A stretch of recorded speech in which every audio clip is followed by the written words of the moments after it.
ሰላም ነው ወይ? ሰላም ሰላም ነው። መማርም ያው ብዙ ጊዜ እርዳታ ላይ የምንገናኘው ተጠፋፍተናል። ያው እንግዲህ አልተገናኘንም። ገስት ላይ ስጮህ ነው የምጠፋው።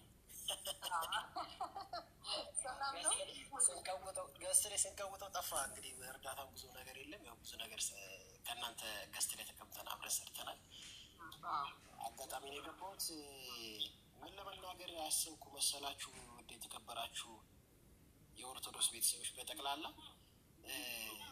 በዚህ አጋጣሚ ማክበራችሁ ማደንቃችሁ ሰዎች አሉ እዚህ ቲክቶክ ላይ።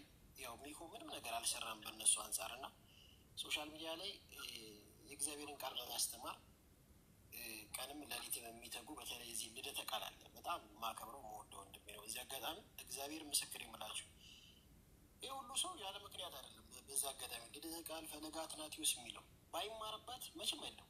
ስለዚህ የኢትዮጵያ ኦርቶዶክስ ተዋሕዶ ቤተክርስቲያን ምእመን ከምን ጊዜውም በላይ ቲክቶክ ላይ የእግዚአብሔርን ቃል በማስተማር ደረጃ እነዚህ ወንድሞቻችን በጣም ትልቅ አስተዋጽኦ አድርገዋል እና ሊከበሩ የሚገባው አንድ ነገር ልናገር በዚህ አጋጣሚ የሰው ሁሉ ጻድቅ አይደለም። ሁላችንም ገበናችን እናውቀዋለን። ኬት እንደመጣ ምናምን ዛሬ እኔ ከዛሬ 2 ዓመት ኬት እንደመጣሁ ራሴን አውቀዋለሁ። በዚህ ዊላይት ነው የምናገረው።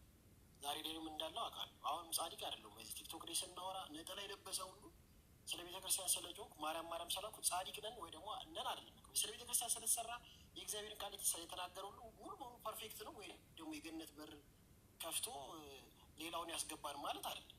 በዚህ አጋጣሚ በምንችለው አቅም እንዲህ ስንቱ ብልግና ቃላትን የሚናገር ስንት መጥፎ ነገር የሚናገር ሰው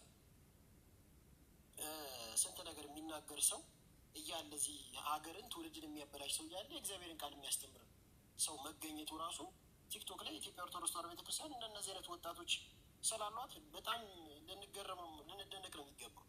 በተረፈ ልደተ ቃል ጻድቅ አይደለም። በዚህ እግዚአብሔር በማሪነቱና በቸርነቱ ይቅር ብሎት እዚህ ደግሞ ወንድሞችን ለማስተማር የሚተጋ ወንድም ነው። ፈለገ አትናቴዎስም እንደዚሁ የእሱ ግሩፖችም እንደሱ ሁላችንም እንደዚህ። በዚህ አጋጣሚ የራሳችንን ገበና ብንመለከት ኖሮ የት በደረስ ነው። በዚህ አጋጣሚ ማንም ጻድቅ አይደለም። በቃ ወረድ ትፈተናለህ። ፈተና በተለይ መንፈሳዊ ነገር ለሚሰሩ ሰዎች በጣም የሚፈተኑት በጣም እግዚአብሔር ምስክር የምልሽ በጣም ትፈተናለህ እና መፈተን ያለ ነው።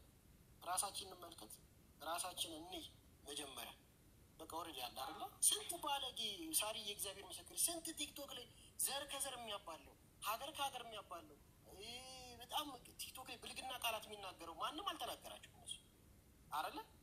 እግዚአብሔር የደበቀልን ኃጢአት እርስ በርስ ያወራውን ነገር አውጥተህ ሶሻል ሚዲያ ላይ ከሌ እንደዚህ ብሎኛል ማለት ይሄ ማለት ከባድ ጥላቻ ነው። በዚህ እነ ልደተ ቃል ማሸነፍ የምችሉ በእግዚአብሔር ቃል አለቀ። ፈለገ ማሸነፍ የምችሉት በእግዚአብሔር ቃል እውቀት ያለው መጽሐፍ ቅዱስ ግልጥ ያደረግና መጠየቅ ካልቻልክ ነው በቃ አውረድ። ስለዚህ የፕሮቴስታንት እምነት ተከታዮችን በዚህ አጋጣሚ የእስልምናም ቢሆን የኢትዮጵያ ኦርቶዶክስ ተዋሕዶ ቤተክርስቲያን አማኝም ብንሆን በመጽሐፍ ቅዱስ ነው ልንተቻች የምንችለው። በቃ አለቀ አይደለ። እነዚህ ወንድሞቻችን ከልጅነታቸው ጀምሮ የእግዚአብሔር ቃል ተምረዋል። በጣም የሚገርም እኔ በጣም ብዙ የአረብ ሀገር እህቶቻችን ቁጭ ብለው ምስክር ናቸው። በዚህ አጋጣሚ የተማረ 1 ቁጥር ይጻፍ። በእነዚህ ወንድሞች የምሬ የምላቸው የተማረ 1 ቁጥር ይጻፍ። እነዚህ ልጆች ወደ 3-4 ዓመት አስቆጥረዋል። የተማረ 1 ቁጥር ይጻፍ። እግዚአብሔር ምስክር ነው የምላቸው። ስንት ነገር ተማረ። እውነቴን ነው የምላቸው ብዙ ነገር ማለት ነው። የተማራችሁ 1 ቁጥር ጻፍ። ብዙ የእግዚአብሔር ቃል አላወቃችሁ። እውነት ስለ ቤተክርስቲያን አላወቃችሁ። እውነት አብዛኞቻችን እኮ መስቀል አድርገን ስለ ቤተክርስቲያን አናውቅም። 5ቷ ማርያም ሚስጥር 6 ቀን አናውቅም። ቤተክርስቲያን መሰረቷ ምንድን ነው? ብዙዎች እኮ እንዲሁ አንድ በጣም በሚገርም ሁኔታ ሰሞኑን መስዬ ያዩት ነገር ነበር። ሳሪ የሆነ ሶፊኒያስ የሚባል ስሙን ይቅርታ አድርግልኝ እና ላይቭ ላይ ገባ።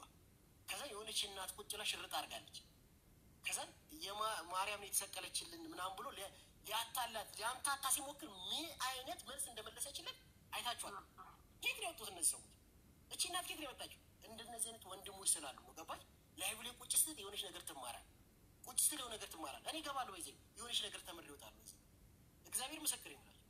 ስለዚህ ሰውን ከመንቀፍ ከመናገር እኔ አብዛኛው ቲክቶክ ላይ ሳሪ አብዛኛው የምናገረው ቲክቶክ ላይ ያሉትን ነገሮች የምናገረው ሶሻል ሚዲያ የሚደረጉ ነገሮች እቃወማለሁ። የተደበቀ ገበናችን የተደበቀ የሰውን ገበና አውጥቶ ማስጣት ያድርገው። ያ ሰው በንስሐ ያልፋል። በንስሐ የሚታለፍ ነገር ነው። ሰው የተደበቀ እግዚአብሔር የሸሸገ የአንተን ኃጢአት ሸሽጎልህ የሰውን ኃጢአት ከውስጥ ገበና አውጥተህ እንደዚህ መናገር በጣም ይደብራል። በተለይ በፖለቲካ ውስጥ አልመችም ሲላችሁ፣ በሃይማኖት እንደዚህ አልመችም ሲል ኖ እስቲ ወንድ ከሆናችሁ ሶሻል ሚዲያ ዘር ከዘር የሚያባሉትን በጣም ብልግና ቃላት የሚናገሩትን ሰዎች እነሱን ተናገሩ። እነሱን አደብ አስይዟቸው። ፊት ተሸፍኖ የሚናገሩን በእነሱን ተናገሯቸው። እረፉ በሏቸው። የእግዚአብሔርን ቃል የሚያስተምሩ ልጆችን እባካችሁ ፕሊስ ባንናገር። ጻድቅ ናቸው እያልኩ አይደለም። ይዘ ጥፋት ያጠፋሉ። ማንም ሰው እኔም ጥፋት አጠፋለሁ፣ በድላል። የታወቀ ነው። ምንም እዚሽ ዓለም ላይ ያለ ነው። አልመነንም፣ ገዳም ውስጥ አልገባንም እኮ ሳሪ። ዓለም ላይ ያለ ነው። በዓለም እንፈተናል። በብዙ ነገር ትፈተኛለሽ።